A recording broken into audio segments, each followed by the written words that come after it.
Isn't she stunning? Good condition. As I say, thanks to Michael Fleetwood, you say it is Amber Eye's daughter. So I'm just trying to figure out, I'm just trying to get the age. If anybody could help me out in Amber Eyes, there was a lioness of the Nkuma Pride, and the age of her daughters. Oh, she's busy calling now. Busy contact calling.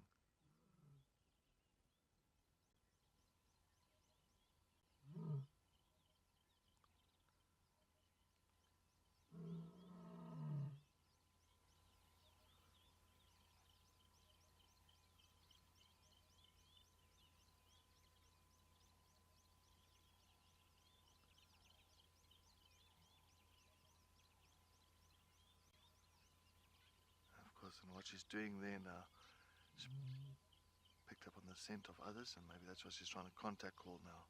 Typical contact calling, eh? Oh, but you're a beautiful girl, eh?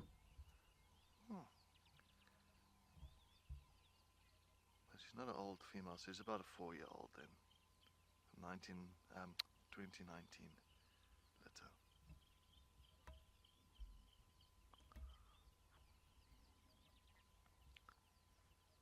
Vovo, yeah, no, she looks like she can be the queen of the bush, the way she's very much sitting on top here like a queen on a throne.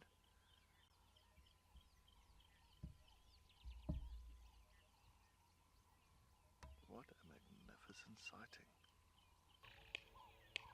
This is so cool. We found this red-crested Korhaan because we actually found more wild dog tracks on Juma.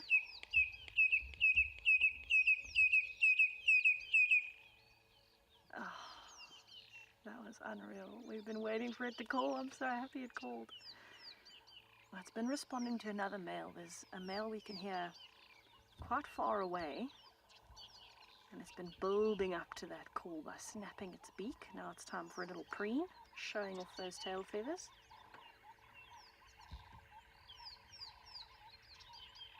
Oh, I was so close to seeing the whole crest.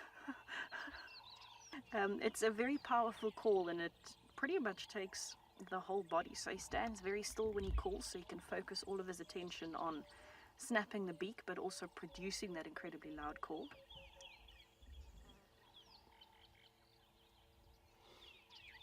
And he really does, yeah, look at that, you can see his whole body jumping, especially his feathers. It's especially important for him to be able to project that as far as possible, because being a ground bird, you can't see very far through the trees and thickets, so you've got to rely on sound more than sight to be able to communicate.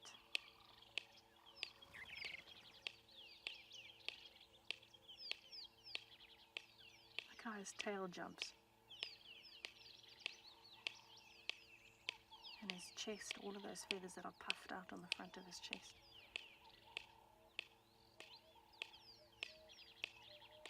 Imagine getting a bite from a red-crested Korhaan in the middle of one of those snaps. It must hurt.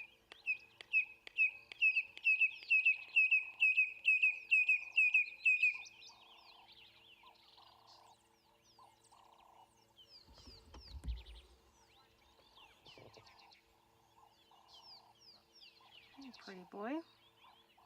I'm quite impressed that he spent so long dedicated to standing in the exact same spot and calling. I wonder what he's chosen that spot for.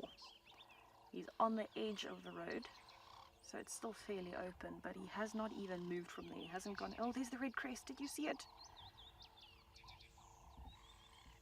There. Oh my goodness.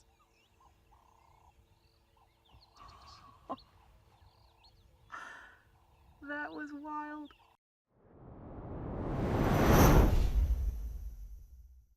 Who do we have in the middle there? Does it look like a Gemsbok? Or are we very lucky with a black rhino?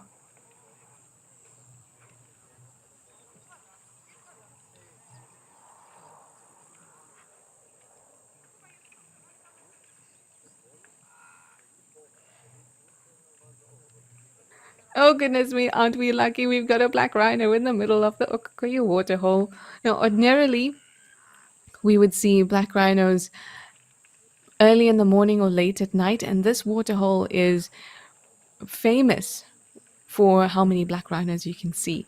So this is awesome. This is awesome. This is only the second time I've seen a black rhino at the waterhole, live that is. So this is really, really cool. One thing that seems to be coming up quite a lot recently when we talk about rhinos is extinction. Oh, something's caused a disturbance there. And I've been seeing recently that, especially on the wonderful thing called social media, when people post pictures or videos of rhinos, I get the reaction of, but I thought white rhinos were extinct, and that kind of thing. So it's a good idea always to provide some clarity. We do get white rhinos and black rhinos here in Africa, but each have subspecies. So with white rhinos, there's the northern white rhino and there's the southern white rhino. And the southern white rhino, that's the one that we have here in South Africa. And South Africa is a stronghold for southern white rhinos. At one point, I think South Africa had about 93% of southern white rhinos on the continent.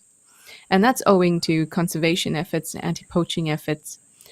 But the northern white rhino was the one, or is the one, that's functionally extinct. There's only 2 females that are left, and they are in captivity. So it's functionally extinct because there are only 2 females. The male Sudan, he died a couple years ago. But black rhino, like the one that we're seeing here, still enjoying itself in the nice water, gazing upon all the other animals in a way that makes me think like perhaps he isn't too fond of them. Rhino have that look sometimes. But black rhino, there's about 5 or 6 different subspecies of black rhino. They are a lot, and some of them have already gone extinct.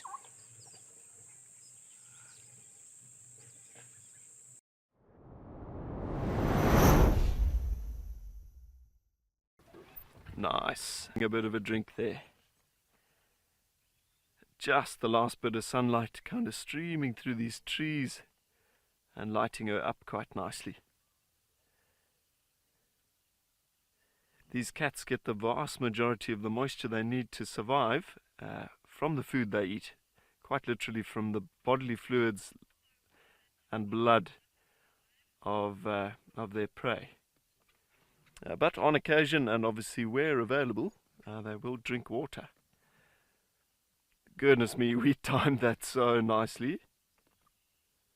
Boom! A